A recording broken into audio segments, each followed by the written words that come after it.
where it all started on the street corner of Ivory Park with only a single pot, a gas griller,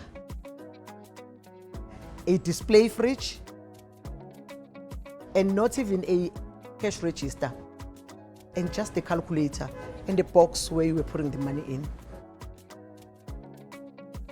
When I walked up and down the street of Tembisa, and I saw a gap, because when you look at the townships at that time, infrastructure was not so good.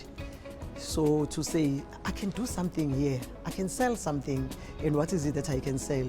Actually, a convenient butchery. Little did I know that 26 years later, I will be talking about Shisanyama that is known all over the country. In short, the subsector of Shisanyama, I created it, I commercialized it, I transformed it. We'll celebrate our culture and heritage.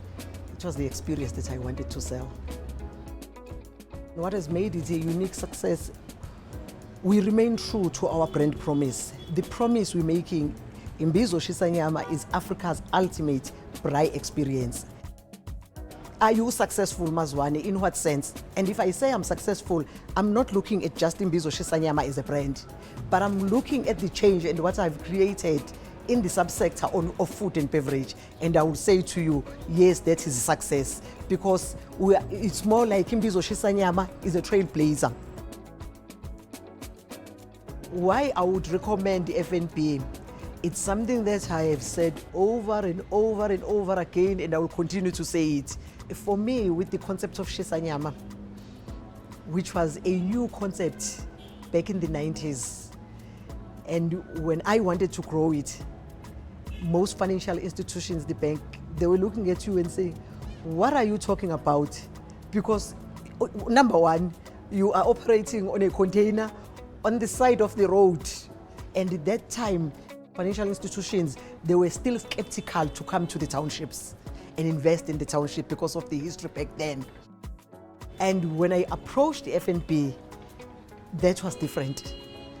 Obviously, what I still remember is that they took it upon themselves to say, we don't understand this concept she's talking about, but we see the money is coming in.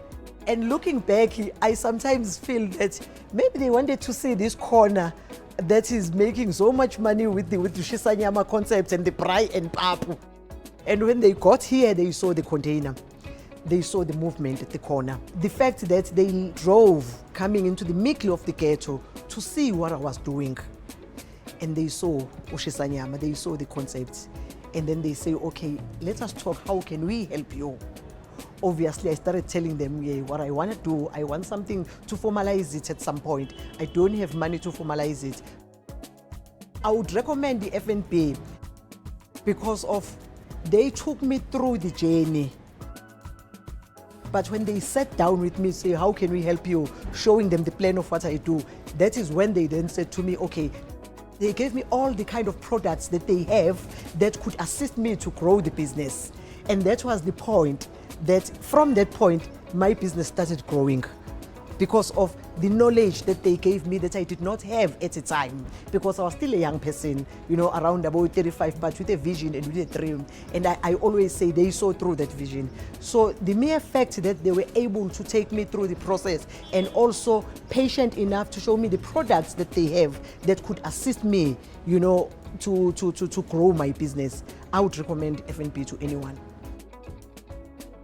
I wrote Conquering Poverty of the Mind because all I wanted to do to make young people understand that the power is in your mind. You change the mindset and you change everything in your life.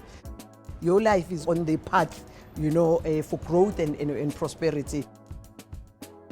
I still see F&B today as part of my business because this is the bank that believed in my vision back then when no one understood even the concept of Shisanyama 26 years ago, and that is F&B.